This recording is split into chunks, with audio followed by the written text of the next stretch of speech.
E aí, amantes da leitura? E você que ainda não descobriu que gosta de ler? Nós somos o canal Verbalizando e levamos a literatura até você. Sejam muito bem-vindos ao nosso canal. Se você não é inscrito, inscreve logo aqui embaixo. A sua inscrição nos ajuda muito. E caso você queira ver a nossa resenha escrita, o link vai estar passando por aqui. Importante deixar o like também, viu? Prazer a todos, meu nome é Ailana. Meu nome é Axa. Meu nome é Ana Flávia. Meu nome é Franciele. E hoje a gente vai vir falar sobre um novo livro, Fahrenheit 451. A obra ela foi escrita por Ray Bradbury. A gente passou 2 desafios enquanto lia esse livro, aprender a falar o título e aprender a falar o nome do autor dele. Maior dificuldade. Mas o que a gente queria dizer é que nós escolhemos essa obra porque ela foi escrita no período de Guerra Fria e todo esse contexto, todas as ideologias da época, elas foram refletidas no livro. E é muito interessante observar esses movimentos ao longo da construção da história. Eu não disse a data ainda, foi escrito em 1953 e tem um contexto muito interessante, que na época que o Ray, a intimidade, foi escrever o livro, ele na época não tinha computadores, era tudo à mão na máquina de escrever. E como era muito caro, ele também não tinha uma máquina de escrever. E decidiu que ele iria escrever tudo à mão na casa dele. Só que aí ele estava fazendo os trabalhos em casa, as filhas o tempo todo querendo brincar, e ele até fala que entre brincar com as filhas e escrever, ele preferiu escrever. Ele preferiu brincar com as filhas, aliás.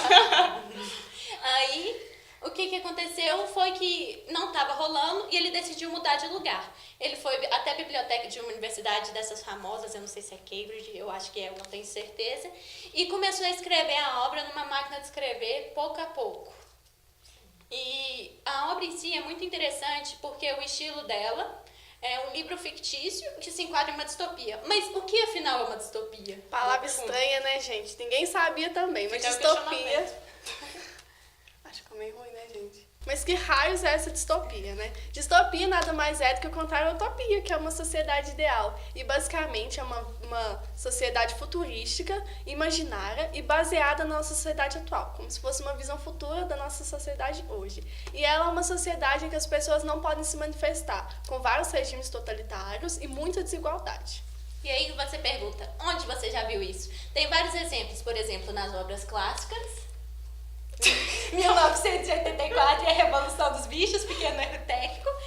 Mas também tem essas obras atuais que a gente vê mais constantemente. Divergente, Jogos Vorazes. Isso. Maze Runner, todos esses são casos de distopias, de sociedades futurísticas, como a Ana já disse, em que as pessoas não têm direito de se manifestar, geralmente é um regime opressor. Quem não lembra dos 13 distritos, aquela pressão toda em Jogos Vorazes? Mas vamos voltar ao nosso livro. É muito importante, uma curiosidade que a gente achou muito legal é sobre o nome em si, Fahrenheit 451. A curiosidade seria que, Fahrenheit é uma unidade de medida de temperatura que, convertendo para Celsius, que é utilizada no Brasil, o 451 ser convertido para o Celsius seria 232, se eu não me engano, que é a temperatura necessária para a combustão do papel, que é uma coisinha que na história mais tarde a gente vai ver, entender. Né?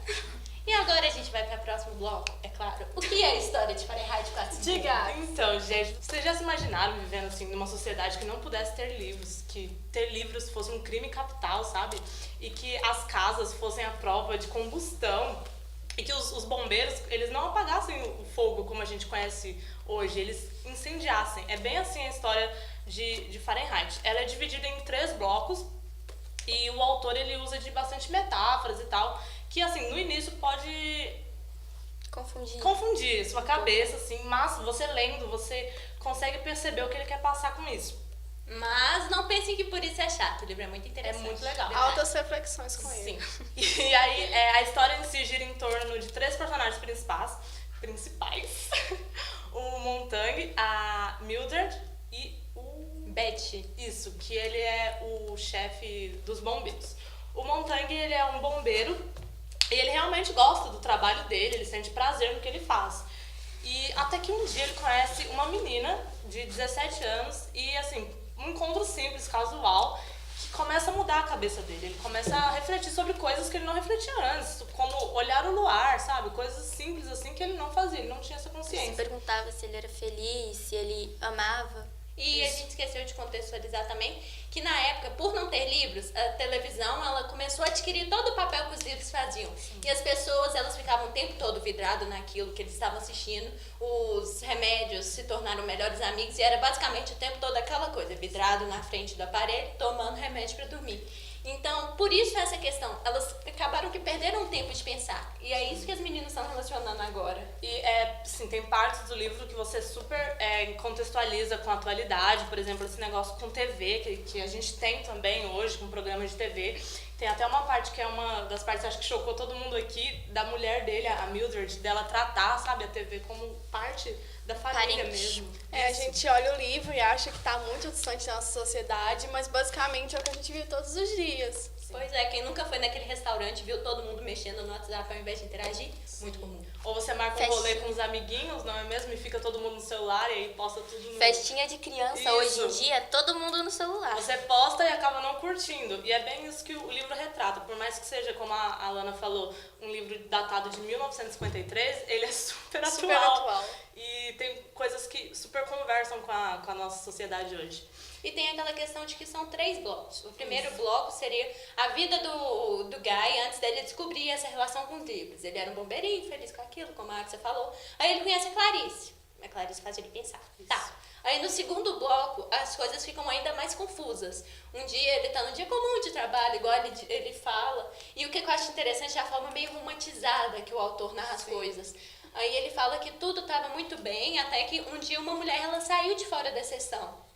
Ela, ao invés dela querer sair, que tipo, descobriram que ela tinha livros escondidos.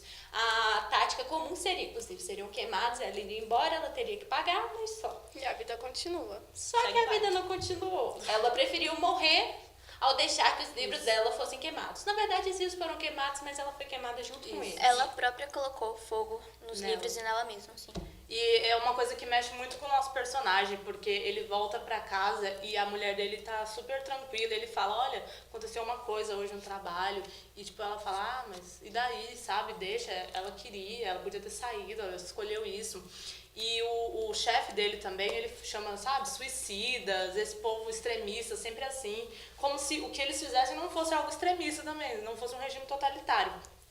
E aí você para e pensa, o que toda essa história tem a ver? Então, agora vem a questão de por que nós escolhemos esse livro? Então, a gente escolheu esse livro, primeiro porque ele é interessante, a capa é bonitinha, mas principalmente porque por mais que a gente olhe e fale que é uma distopia, que está super longe da gente, ele se enquadra muito no nosso contexto atual, que a gente está vendo várias ideias totalitárias em ascensão, com governos bastante... Que, inclusive, ele foi escrito no século passado, um livro antigo, e é sobre uma sociedade futurista, mas que reflete muito o que está acontecendo na nossa sociedade atualmente, né? E outra coisa interessante é que quando o Ray escreveu o livro, ele pensava que a obra toda, o cenário dela seria 20 anos depois, ou quando a primeira bomba atômica caísse. Só que a gente observa que tudo isso ainda está presente na nossa realidade. A importância do conhecimento que é ressaltado o tempo todo do livro para a formação de senso crítico.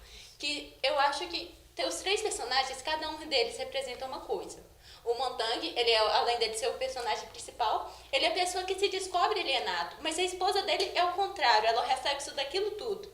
Ouso dizer que ela é superficial, mas meus colegas não concordam. Ela é apenas o reflexo, um produto daquele sistema. Ela cresceu com aquilo, pra ela aquilo ali é normal.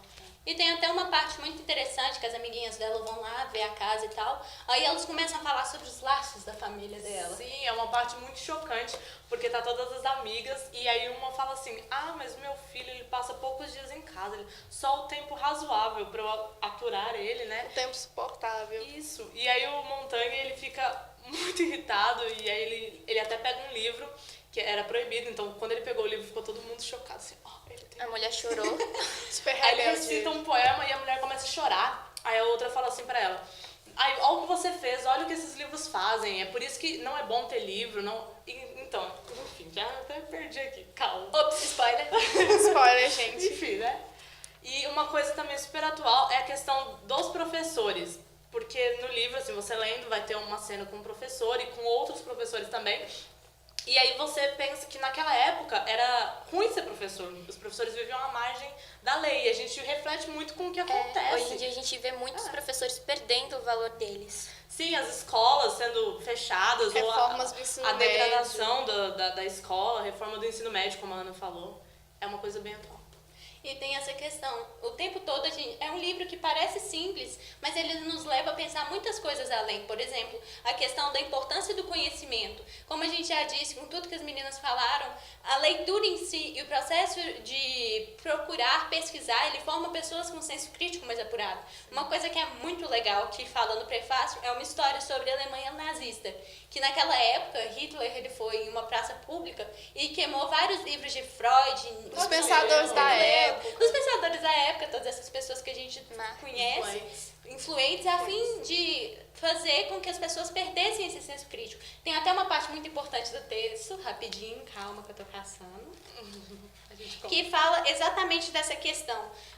Um dos pensadores, que os livros deles foram queimados, Ernest Jones, ele fala o seguinte: que progresso estamos fazendo? Na Idade Média, teriam queimado a mim. Hoje em dia, eles se contentam em queimar meus livros. Sim. E é muito interessante porque o tempo todo o autor fica questionando qual a importância do conhecimento. O conhecimento é muito importante para a nossa sociedade, o conhecimento é muito importante de várias maneiras. Então, por que nós deixamos o conhecimento de lado e nos focamos em nos preocupar em assistir outras coisas ou ignorar aquilo que pode ser transmitido pelos livros? Até pra gente não... Até pra gente não cometer os erros do passado. Igual a Ilana disse, ele cita a Alemanha nazista, mas nada impede que do jeito que nós estamos, nós caiamos novamente nesse tipo de sistema e pensamento. Mas se a gente for pensar também, queimar livros não é uma coisa tão distante, assim, tão utópica, distópica. Porque teve a igreja também queimando livros em praça pública porque não queria que as pessoas tivessem acesso a tal conhecimento, ou fazendo pensadores mudar toda uma tese de estudo para caber dentro daquilo que ela queria. Então não é uma coisa tão longe assim. Além de que tiveram aqueles terroristas que alguns anos atrás queimaram os livros de novo. Sim, obras de Como arte. diz aquela frase, né? Conhecimento é poder. Pois é. E, caso você tenha se interessado, esta é a capa do livrinho. Muito bonitinha, por sinal. Tem outras capas, mas essa é mais bonita. E nos próximos vídeos vocês verão também outras resenhas de outros livros. Sejam muito bem-vindos ao nosso canal e dê o seu joinha. É isso aí, galera. Espero que tenham gostado, galera.